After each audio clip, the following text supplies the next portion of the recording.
എൻ്റെ എല്ലാ പ്രിയ കൂട്ടുകാർക്കും ഫുഡ് നോട്ട്സിൻ്റെ പുതിയൊരു എപ്പിസോഡിലേക്ക് സ്വാഗതം. ഇന്ന് ഞാൻ ചെയ്യാൻ പോകുന്നത് വെണ്ടയ്ക്ക പാലുകറിയാണ്, അല്ലെങ്കിൽ വെണ്ടയ്ക്ക സ്റ്റൂ. സാധാരണ ഇത് ആൾക്കാർക്ക് താല്പര്യമില്ലാത്തൊരു കാര്യമാണ്. കാരണം വെച്ചാൽ പശ പോലെ ഇരിക്കുന്നത് കൊണ്ട്. അപ്പോൾ പശ പോലൊന്നുമല്ല, നല്ല അടിപൊളിയായിട്ട് നമുക്കിത് കറി വയ്ക്കാം. തന്നെയല്ല, എൻ്റെ വീട്ടിലെല്ലാവർക്കും ഇഷ്ടമാണിത്, കുട്ടികൾക്ക് ഉൾപ്പെടെ. അപ്പോൾ നമുക്കതെങ്ങനെയാണ് ഉണ്ടാക്കുന്നത് നോക്കാം. വെണ്ടയ്ക്ക ഞാൻ ഒരുവിധം നീളത്തിലാണ് അരിയുന്നത്. തീരെ ചെറുതായിട്ട് അരിഞ്ഞു കഴിഞ്ഞാൽ ഒരുപാട് പശ വരും അതിൽ നിന്ന്. അതുകൊണ്ട് അല്പം വലുതായിട്ടാണ് ഞാൻ അരിയുന്നത്. അതിലേക്ക് ഞാനിപ്പം ഒരു 1/2 ടീസ്പൂൺ ഉപ്പ്, അതുപോലെ തന്നെ ഒരു 1/2 ടീസ്പൂണിൻ്റെ അളവിൽ മഞ്ഞൾ പൊടി, ഇത് രണ്ടും മാത്രം മതി.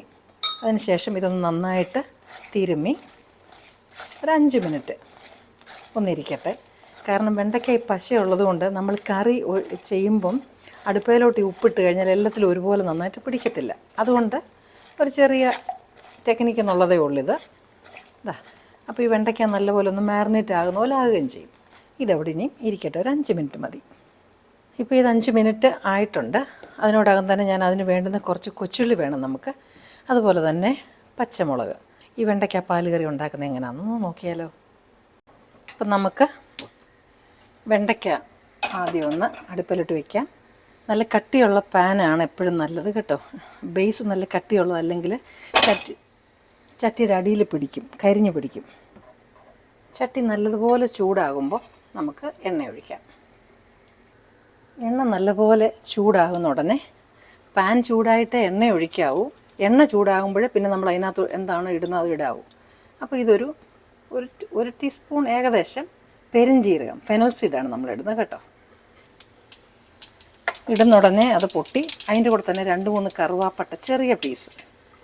ഇനി നമുക്കിടാനുള്ളത് ഈ അരിഞ്ഞു വെച്ചിരിക്കുന്ന വെണ്ടയ്ക്ക.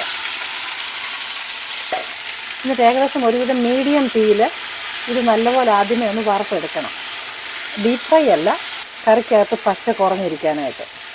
അപ്പം അങ്ങനെ ഇതൊന്ന് നമുക്ക് വാട്ടിയെടുക്കണം. ഈ വെണ്ടയ്ക്ക ഒന്ന് പകുതി ഒന്ന് വാടി വരുമ്പോഴത്തേന് നമുക്ക് ഈ പച്ചമുളക് അരിഞ്ഞതിടാം. പച്ചമുളക് നമ്മൾ എരിയുള്ള മുളക് ആണെങ്കിൽ നല്ലതാണ്, കാരണം തേങ്ങാപ്പാൽ ഒഴിക്കുന്ന കറിയല്ലേ, അപ്പോൾ അതിനല്പം എരി വേണമല്ലോ. ഇനി ഇത് ഒന്നുകൂടെ വഴലട്ടെ. ഇത് ഇളക്കുമ്പോൾ ഒരു കാര്യം ശ്രദ്ധിക്കാനുള്ളത്, ഇതിൻ്റെ മസാല നമ്മൾ ആ ചട്ടിയുടെ അടിയിൽ പിടിക്കാനായിട്ട് സമ്മതിക്കരുത്. ആ മസാല നമ്മളിങ്ങനെ ഇടയ്ക്കിടയ്ക്ക് അത് ഇളക്കി എടുത്തുകൊണ്ടിരിക്കണം. അതല്ലെങ്കിൽ അത് ചട്ടിയിലിരുന്നങ്ങ് കരിഞ്ഞു പോയിട്ട് കറിയുടെ ടേസ്റ്റും മാറും, കളറും മാറും. അതും ശ്രദ്ധിക്കണം, കരിഞ്ഞു പോകാനേ സമ്മതിക്കരുത്. ഇപ്പോൾ വേണ്ട, ഇത് നന്നായിട്ട് വെന്തിട്ടുമുണ്ട്, അതിൻ്റെ വെളിവശം നന്നായിട്ട് മൂത്തിട്ടുമുണ്ട്. അപ്പോൾ ഈ സമയത്ത് നമുക്ക് ചുമന്നുള്ളി ഇടാം. ഇനിയപ്പം ഉള്ളിയുടെ കൂടെ നിന്ന് ഉള്ളിയും കൂടെ ഒന്ന് ചെറുതായിട്ട് വഴലട്ടെ. ചെറിയ തീയിലിട്ട് ഇനി ഇളക്കി കൊടുത്താൽ മതി. ഇപ്പം ഉള്ളിയും ഒരുവിധം വഴന്നിട്ടുണ്ട്. ഇനി അതിനകത്തേക്ക് നമ്മൾ അല്പം മസാലയും കൂടി ഇടാം. ഒരു 1/2 ടീസ്പൂൺ മഞ്ഞൾ, 2 ടേബിൾ സ്പൂൺ മല്ലിപ്പൊടി, ഒരു 1/2 ടീസ്പൂൺ എന്ന് പറയാം, അത്രയും മുളക് പൊടി. ഇനി ഇതിട്ട് നന്നായിട്ടൊന്ന് ചെറുതായിട്ട്, തീ ചെറുതിലാണ് ഇട്ടിരിക്കുന്നത്. അപ്പം ഇതൊന്നുകൂടെ ഒന്ന് വഴറ്റാം, ആ മസാലയൊന്ന് വഴലാനായിട്ട്. ഇതിലേക്ക് ഇനി നമ്മൾ എടുത്തു വെച്ചിരിക്കുന്ന 2-ാം പാൽ ഒഴിക്കാം. ചാറനുസരിച്ച് നമുക്ക് 2-ാം പാൽ ഒഴിക്കാം. കാര്യം ഇനി 1-ാം പാൽ ഒഴിക്കാനുണ്ട്. പക്ഷേ ഇനി ഇതിനകത്ത് നിന്നിട്ട് ഇതൊന്ന് കിടന്ന് നന്നായിട്ട് തിളയ്ക്കണം.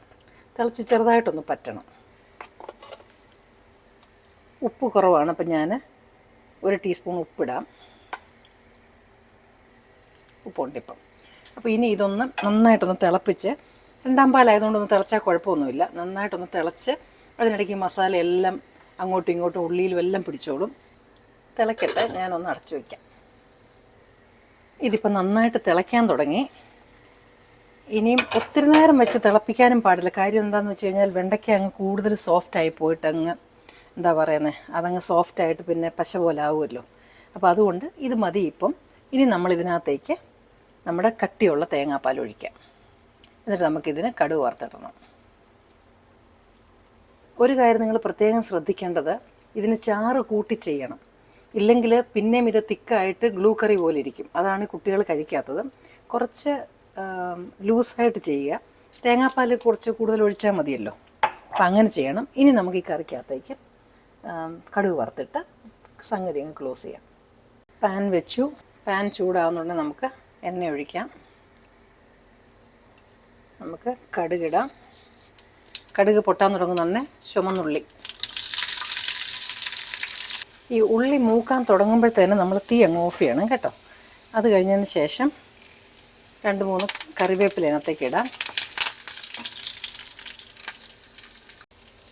അതുപോലെ ഒരല്പം 1/4 ടീസ്പൂൺ പോലും ഇല്ല, ചെറിയൊരു ഫ്ലേവർ ഗരം മസാല അത്രയുമേ ഇടാവൂ കേട്ടോ. അപ്പം ഇത്രയും മതി. ഇനി നമുക്കിത് കറിക്കകത്തേക്ക് ഒഴിക്കാം. നല്ല ഒന്നാന്തരം വെണ്ടയ്ക്ക പാലുകറി റെഡിയാണ്. ഇത് കണ്ടോ, ഇതിപ്പോൾ നല്ല ഗ്ലൂ കറി ആയിട്ടാണോ ഇരിക്കുന്നത്, നോക്കിയേ, കണ്ടോ. അപ്പോൾ 1-2 കാര്യം ശ്രദ്ധിക്കാനുള്ള. 1, വെണ്ടയ്ക്ക നീളത്തിൽ അരിയുക. 2, വെണ്ടയ്ക്ക ഒരുവിധം നന്നായിട്ട് മൂത്തതിന് ശേഷമേ ഉള്ളി ഇടാവൂ. നമ്മൾ 2ാം പാലിൽ വെണ്ടയ്ക്ക തിളപ്പിക്കുമ്പം ഒരുപാട് നേരം ഇട്ട് തിളപ്പിക്കാൻ പാടില്ല, വെണ്ടയ്ക്ക അങ്ങ് സോഫ്റ്റായിപ്പോവും. അപ്പോൾ നിങ്ങളെല്ലാവരും ഇതൊന്ന് ട്രൈ ചെയ്ത് നോക്കുക. ചോറിൻ്റെ കൂടെയും ചപ്പാത്തിയുടെ കൂടെയും ഒക്കെ ഏറ്റവും ടേസ്റ്റി ആയിട്ടുള്ള കറിയാണ്. ചാനൽ സബ്സ്ക്രൈബ് ചെയ്തിട്ടില്ലെങ്കിൽ സബ്സ്ക്രൈബ് ചെയ്യാനും ഷെയർ ചെയ്യാനും മറക്കരുത്. ഇനി നിങ്ങൾക്ക് ഇഷ്ടപ്പെടുന്ന മറ്റു നല്ലൊരു റെസിപ്പിയുമായിട്ട് വീണ്ടും ഞാനെത്തും. Till then I am signing off and you stay safe.